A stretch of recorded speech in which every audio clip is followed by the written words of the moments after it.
สบายดีพี่น้องหมดสุขุทุกคนพอแอร์เพิ่นก็มาแต่ดึกๆพี่น้องเอ้ยมาเคาะประตูก๊อกๆอ่ะ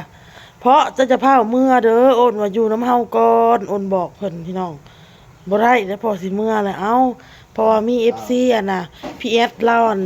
อุดหนูนกบเทาวัน10โลพี่น้องและมันนี่แหละพอวันแหละคือสิทันอยู่พอวันเพราะว่าพอวันแล้วเมื่อปากเซ่เนาะพี่น้องเนาะ พอวันเมื่อปากเซ่พอดีค่ะเพิ่นว่าสิพาเอาเมื่อโอนก็เลยว่าเจ้าก็จะพาเอาเมื่อก็อยู่ก่อนโอนบอกพี่น้องแบบว่าเอาเสื้อโทรมาแล้วให้มันเป็นเท่าแก้ไปขอหลานไผ่ว่าซะหลานน้องชายเรามีลูกชายแล้วมาเอาเมียอยู่บ้านอยู่ไสวังน้ำเย็น โอ้วางน้ำเย็นทางเข้าถ้ำพระพู้นแล้วเพื่อน้ำเย็นบ่หรือวังน้ำเย็นหัวน้ำเย็นวางน้ำเย็นก็พู้นละน้ำบ่ได้ฮอดมหาไซได้พี่อยู่พี่นั่นแหละอยู่หั่นแหละเราละสิมาแต่ปักชันแล้วสิพบกันมื้อนี้พอเราเท่าเมื่อเราพบกันแล้วเราอยากให้ไปเป็นเท่าเป็นแก่น้ำเมื่อก็สิบ่ได้อยู่อีกก็เมื่อสิไปต่ออีกเราสิไปสู้เอาอยู่เฮือนแล้วเจ้าเราไปน้ำลาวเรากับบ่มีไผเราเอามีใส่เจ้ามันเป็นเท่าเป็นแก่แน่เลยมื้อขอแล้วมื้ออื่นผมเป็นมื้อแต่งงานมื้อนี้แล้วพบกันแล้วเราสิเอาไปแล้วเป็นเพื่อนเจ้าสาวเลยหรือขอเสร็จเลยนะมื้ออื่นแล้วเป็นมื้อแต่งมื้อนี้เลยเป็นมื้อขอแล้วแต่งเลยว่าซะตามเราว่าเราโทรมาแต่เช้าเมื่อแต่เช้าหลายก็หนาวเด้อพ่อเอ้ยก็เพื่อปั้นข้าวปั้นน้ำสิซื้อหยังว่ามาสู่พ่อกินพี่น้องมื้อนี้พ่อก็สิไปซื้อได้ยาเอาให้ปิ้งอั่วบ่เอาเมื่อไว้ให้ลูกให้หลานให้อีแม่ซะมีแต่สิซื้อเฮาสิซื้อสมปอกสมพักซื้อปิ้งซื้อเปิ้งตลาดแล้วเฮาสิซื้อหมูเอาซื้อข้าวจอกข้าวจี้มาฝากอีแม่พี่น้องมาฝากแม่จีดฝากนางไปบุญหยังนั่นแหละเมื่อก็บ่ได้อยู่หรอกพี่น้องเมื่อก็ไปต่อสีพองกับมาเมื่อวานนี่ค่ะมานี่บ่ได้มาเฮือนซ้ำที่แรกว่าสิมาเฮือนล่ะมึงเอาเมื่อก่อนเอาไว้เอาสังมาเมื่อวานมึงเอาไว้เอาสังก่อนบ่ป้าเราก็บ่ได้เอาเสื้อเคยอันนั้นเราก็บ่มีไผซื้อรถไถแล้วก็เมื่อเลยเมื่อวานนี่ค่ะโอ้ยพ่อบ่อยู่นำซ้ำมี FC แล้วเลี้ยงเราโอนเงินมาเราเลี้ยงกุ้ง3กิโลไข่ลูกอัน300 บาทลูกชิ้นอัน300 บาทกินกันเด้อปีใหม่เพิ่นว่าให้มันม่วนว่ะบ่เป็นหยังมันตอนนี้ก็เฮ็ดได้พี่น้องเนาะป้าก็บ่ได้พี่น้องเอ้ยเอาเสิร์ชมื้อดองอ้นแล้วก็ยังมานะพ่อมื้อดองอ้นเอากระเป๋าเต้แล้วก็ยังมาเบิดหลายโอ้พี่น้องเอ้ยที่แรกอ้นก็คิดว่าพ่อสิได้อยู่ปีใหม่ลิ้นปีหมอกปีใหม่นำดองอ้นเราก็มาโทรหาเราก็มาเด้อเอาเสิร์ฟเห็นได้บัดนี้ ก็เอาเงินให้ไปซื้อกินอยู่พุ่นเราซื้อกบให้แล้วเดี๋ยวสิโทรหาพระเฒ่าวันก่อนเราฮอดปากเซ่แล้วปานนี่พระเฒ่าวันซื้อกะจีให้พ่อพี่น้องกะจีปาเต้ปาเต้ให้พ่อมาฝากแม่กับหลานอยู่บ้าน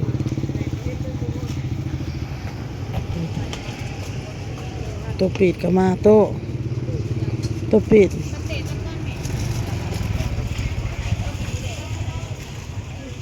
ขายดีขนาดตัวไม่ถาม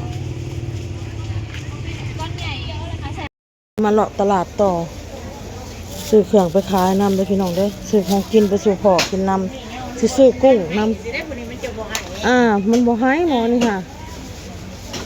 ซื้อกุ้งก่อนโลเท่าไรกุ้งโล200,000แล้วกุ้งใหญ่แหละ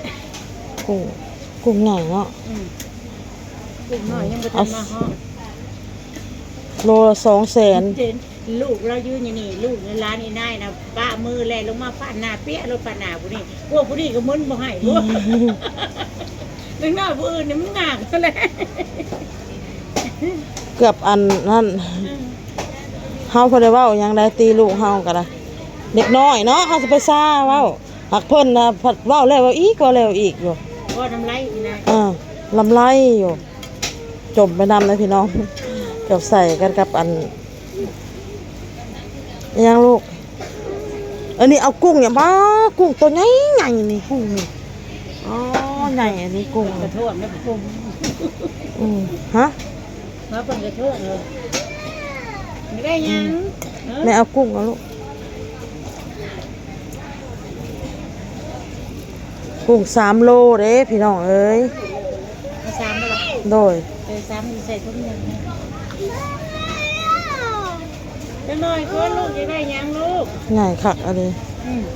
มาสื่อตัวไหนโดยเฉพาะมาขายเลย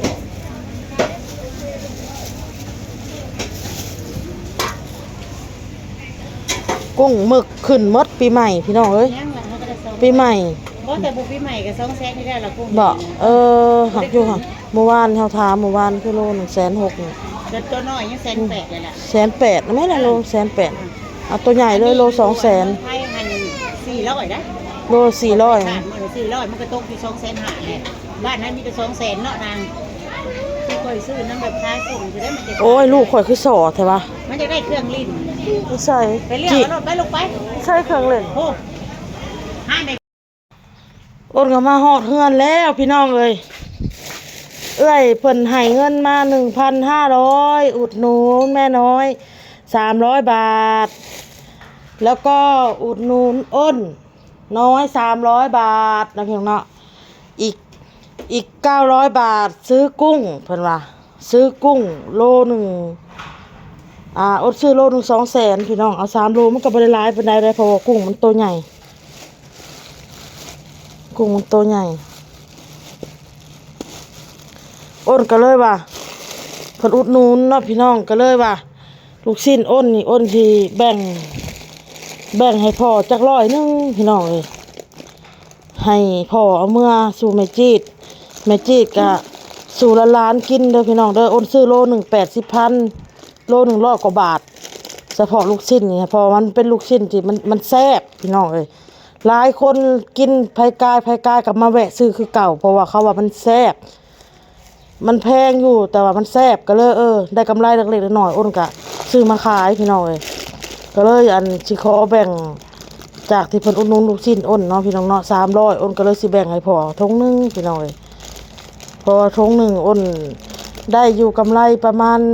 120 บาทนะพี่น้องเนาะก็ถือว่า40 บาทหลังอ้นขายถุงนึงอ้นได้กำไรแต่ว่าอ้นสิให้พ่อไปเลยถุงนึงเลยที่ FC เพิ่นอุดหนุนอ้นก็ได้ข้าวจี้นี่ข้าวจี้ตัวนี้พ่อเอาเมื่ออันนี้เป็นข้าวจี่เป่าเป็นข้าวจี่หวานนี่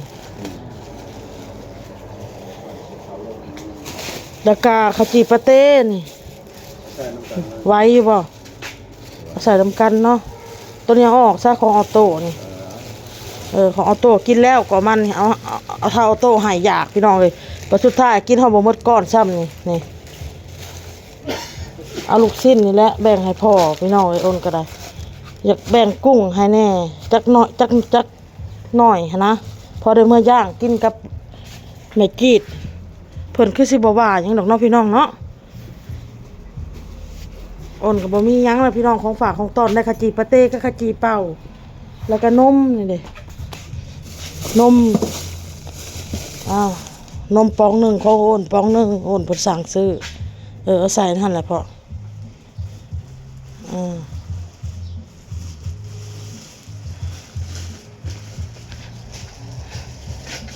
เดี๋ยวอันน่ะแต่งข้าวกินก่อนเดี๋ยวเอาอันนี้แบ่งกุ้งให้เราก่อนเนาะพี่น้องเนาะกับอันนี้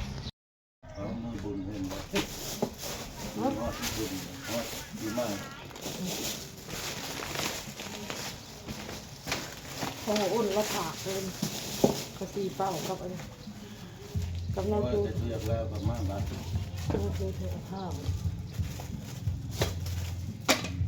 ทุกสิ้นเนาะแบ่งไปคนให้พ่อพี่น้องเลยพ่อมากินอันนี้เอามาจามขายอันนี้นี่จะแบ่งให้เพิ่นจักน้อยน้องพี่น้องเนาะ FC เป็นเลี้ยง3 กิโล พ่อเพิ่นก็บ่ได้อยู่อันน่ะอยู่อยู่นำเพิ่นมีเวียกไปนั่นแหละคือ FC ได้ยินนำกันนั่นแหละเนาะอ้นกันในใจก็อยากให้พ่ออยู่แล้วเพิ่นกุ้ง3กิโลบ่ได้น้อยเด้ ที่เฮาจากเราก็ยังว่าบ่ไปก็ดีๆเมื่อก็บ่ได้อยู่ดอกเมื่อก็ยังไปต่ออีก เมื่อไปแล้วก็ปิ้งสุรานกินแล้วพอเด้ออีแม่ปิ้งพาไปบอกไปบุญจักโตกัน2 4 4โต6 8 10โตแบ่ง10โต พอแล้ว 12โตพอเด้อกุ้งมันตัวใหญ่เด้อพี่น้องนี่ กุ้งกุลา กุ้งมันตัวใหญ่โลนึง200,000 600,000 3 โล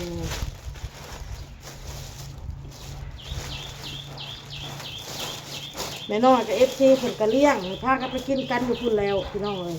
เงินไม่เท่าน้อยพุ่นแหละ FC เพิ่นก็เลี้ยงมื้อนี้เลี้ยงเป็ดเลี้ยงเบี้ยมื้อนี้ก็ได้ FC แม่น้อยก็ได้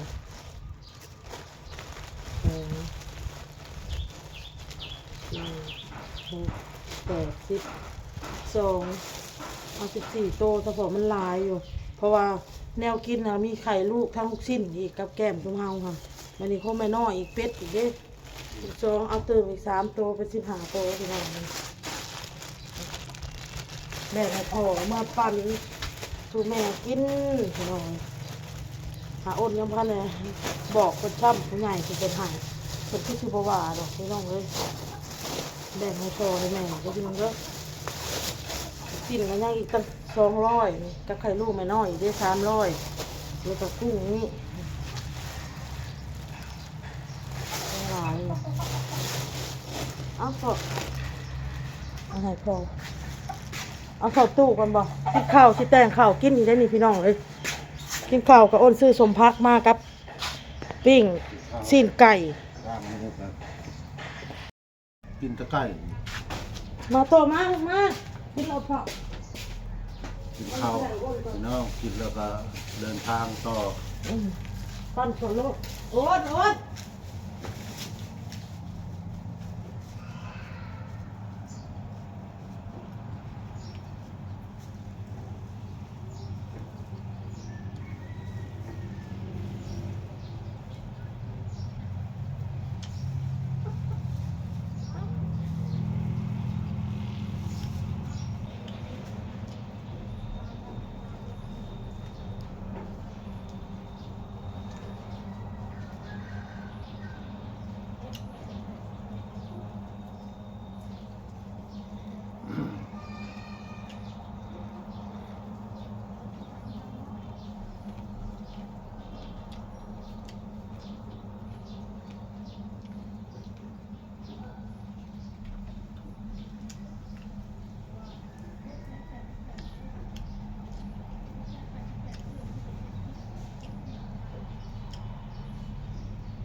เอากระสอบไปเลย ชอบเบาหวาน จากสวีเดนบอกคือว่า FC จากสวีเดนเพิ่นเลี้ยงกุ้งเลี้ยงหยังค่ะโอ้นว่าไผว่ะโตมากินข้าวมาลูกมากินข้าวน้ำเต่าไว้เต่ากินว่าฟ้าเลยไว้ เบิร์นแม่แล้วก็รีบขับคืน ย่างพอเต่าพี่น้องเอ้ยลูกชายข่อย มันบ่เรื่องใบบุญเสือบ่ว่า นั่นแหละเสร็จแล้วมันอยู่น้ำเต้าแต่น้อยจนใหญ่ไปบุญนะเสือ อันนี้ก็อยู่ดามข้าวแบบดนๆจังได้มา เดินมาแล้วหายมา มันออกมาท่องเบิ่งเห็น มากินข้าวมานี่ยังเลยมากินเก่ามา มันเว้นมันบ่จะลง มา มา กินเก่า ยั มาง แน่นเบิ่ง กินเก่าไว้กินเก่ามันเต่าขึ้นมาปะเลยลูก อ้าวข้าวมันเนี่ย มันกินข้าวมันเต่าลงมานั่นแหละกินข้าวเต่าแล้วนี่กินไก่นี่ มากินเก่ากินไก่นี่ หัวอยู่ทำไม เป็นบอกมันกินข้าวค่ะพอให้เราวันบริยูริปีใหม่น้ำซ้ำพี่น้องเอ้ยแล้วสีเมื่ออะไรเนาะพี่น้องเนาะเราสีเมื่อปะอ้นแล้วพี่น้องเลยอ้นก็เลยสิแต่งขันหาขอพรพี่น้องเลยแต่งขันหาขอขมาน้ำพอพี่น้องเลยปีใหม่เนาะปีใหม่ที่แรกจะคิดว่าพ่อจะได้อยู่เรียนปีใหม่นำแล้วเราก็เลยมีเวียกมีธุระเราก็ต้องได้เมื่อเด้อพี่น้องเด้ออ้นก็เลยจะพาเมื่อพ่อลูกอันนั้นก็ลูกอันนั้นขอพรจากพ่อก่อนพี่น้องแล้วมีแม่แล้วเนาะแม่เพิ่นบ่ได้มาขออันน้ำพ่อก็ได้พี่น้องเอ้ยพ่อสิเมื่อแล้วก็ค่อยน้ำลาว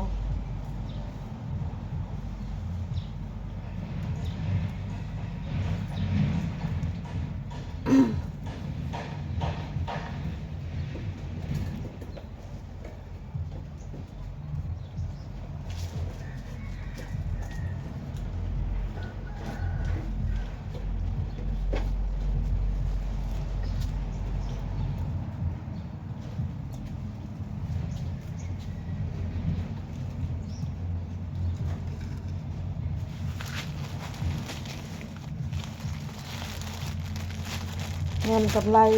เล็กๆน้อยๆจากขายของเด็กน้องอ้นก็ได้ให้ค่าน้ำมันลดพอเด็กเด้อค่าน้ำมันลดพอเมื่อเงินเก็บเงินกำดอกกำไรเล็กๆน้อยๆจากขายของผมมีหยังให้แต่ปัญหาพี่น้องให้พ่อมานั่งพ่อซื้อเมื่อพี่น้องแล้วอ้นก็ได้เฝ้าก็เฝ้าเมื่อผมมันเสร็จมันสวยเลยอ้าวปีใหม่ปีเมือนแล้วอ้นกับพ่ออยู่ดีมีแห้งกับพ่อเด้อพ่อพรเอ้า อันนี้ครับปีใหม่เป็นเงินพ่อผมมีหยังไปสร้างให้พ่อมีลูกมีสุขภาพแข็งแรงดีแรงให้ร่ำให้รวยหาเงินหาคำก็ให้ได้ให้เป็นครูเดียวเมียเดียวจากนี้ไปมีแต่โชคแต่ไส้มีแต่นั่นละปีอันใดบุรีก็ให้มันไปน้ำปีเก่าสิ่งใดที่ดีๆก็ให้มันมาน้ำปีใหม่เด้อให้อยู่ดีมีแห่งความเจ็บจะได้ความไข่จะมีโชคหมานร่ำรวยมันเยินอ้าว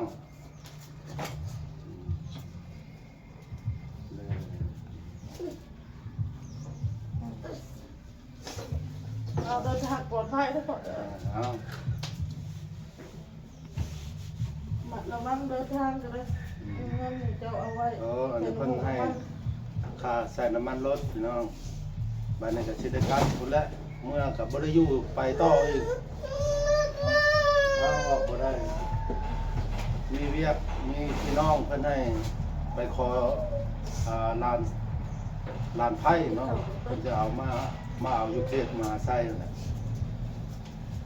เดินทางปลอดภัยเด้อพ่อเด้อ ไปต่ออีกอยู่ดีไม่แห้งลูกก็อยู่กับพ่อกะชิค่อยไปค่อยมาแล้วกลับแล้วบ้าน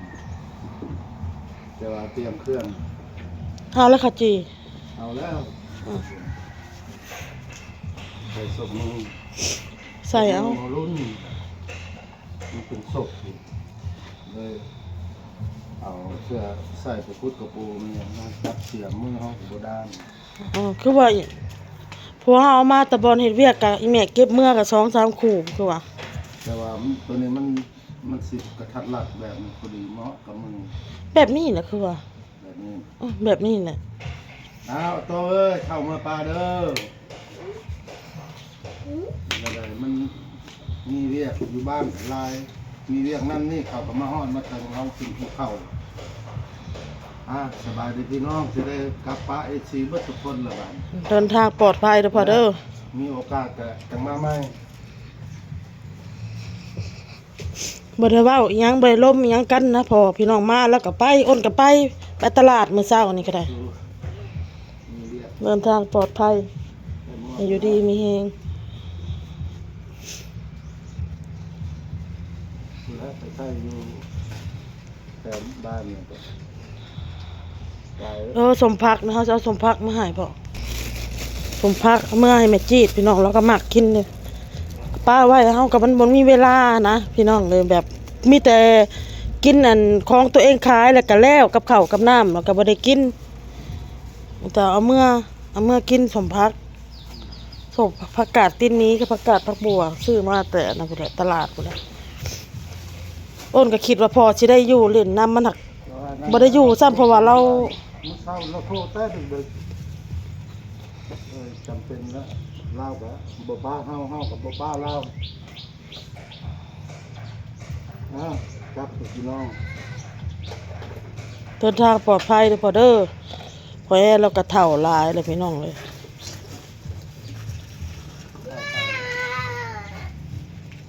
เฒ่าเมื่อลูกเฒ่าเมื่อมหาชัยไร มาน้ำเท่าว่า เมื่อลำเฒ่าบ่หึฮะ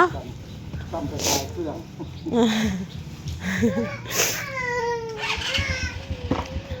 เฒ่าเมื่อแล้วบ๊ายบายบาย บ๊ายบายเฮ็ดได้ซะเด้ได้เฒ่าเมื่อแล้วลูกเฒ่าเมื่อแล้วพูหายเมื่อลำเฒ่าเฒ่าเมื่อแล้วบ่เฒ่าอยู่จับก็บ่ได้เจ้าหาลูกเมื่อละบ่เฒ่าโตหายพี่น้องหายอย่างเมื่อลำเฒ่าบ่หรืออะไรเนี่ยฮะ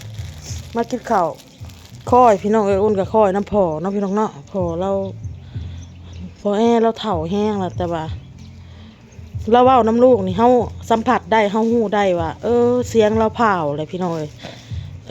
การเว้าเราก็แบบสั่นๆนะเสียงเรามันสั่นมันผ่าวเลยเราเฒ่าแห้งแล้วก็มีความเป็นห่วงกับหนึ่งมาอ้นกะแบบค่อยน้ำพอหลายสิ่งหลายอย่างนะพี่น้องลืมเลยพี่น้องลืมมันเนาะพี่น้องเลยมันไม่จีดอยากฝากเมื่อไม่จีดลืมขักลืมแน่พี่น้องเลยพ่อขี่รถเมื่อจึงว่าพ่อพี่น้องอันนี้คันหาที่อ้นสมมาพ่ออ้นจะเอาขึ้นไว้อยู่เทิงหัวบนนอนด้วยพี่น้องเลยเทิงหัวตู้พละพ่อเมื่อแล้วพี่น้องเลยบางทีอ้นก็มีเรื่อง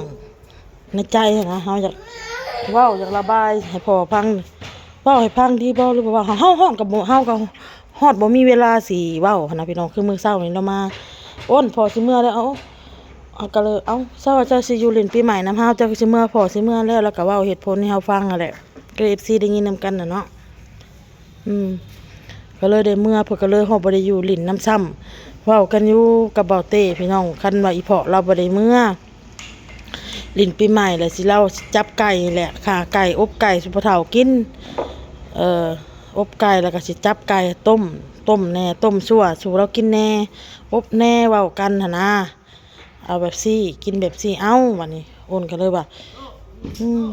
FC เพิ่นก็ให้มาไปกินอยู่เฮือนแม่น้อยว่ะลุงอุ้ยมาแล้วผู้ลุงอุ้ยปลามาแล้วผู้หาลุงไหมหาลุงอุ้ยไว้ผู้ลุงเอ้ยลุงเอ้ยจะมาหยังมาสิไว้ไปหาลุงอุ้ยไปผู้ลุงอุ้ยปลาไว้หาย่า